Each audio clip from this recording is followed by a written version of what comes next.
सारा इतिहास बाबा साहब को पता था और उसमें बाबा साहब ने संविधान के उद्देश्य का लिखते समय पहले शब्द दिए, हम भारत के लोग। हम भारत के लोग का मतलब क्या हुआ? हम भारत के लोग, भारत को एक। ये शुरुआत बाबा साहब, और उनको पता था कि हम ये संविधान के उद्देश्य के लिखते समय मेरे लोगों को जाकर पढ़ गई।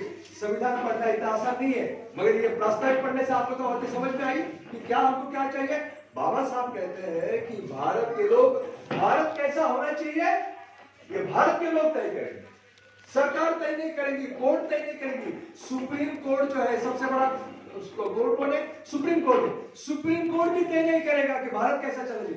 सुप्रीम कोर्ट केवल इतना तय करता है कि संविधान सही है या संविधान में, संविधान की ये क्या है, व्याख्या क्या है, संविधान के दिए हुए चीज पर डेफिनेशन क्या है, इतना ही कर सकता है और सुप्रीम कोर्ट कुछ नहीं कर सकता है। दरअसल अगर इस देश को कुछ अगर करना है तो हम लोगों ने करना, हम भारत के लोगों ने देश कैसा चलना चाहिए, कार्यपालिका, न्यायपालिका, विधायिका कैसे चलने चाहिए, ये हम लोगों ने तय करना चाहिए।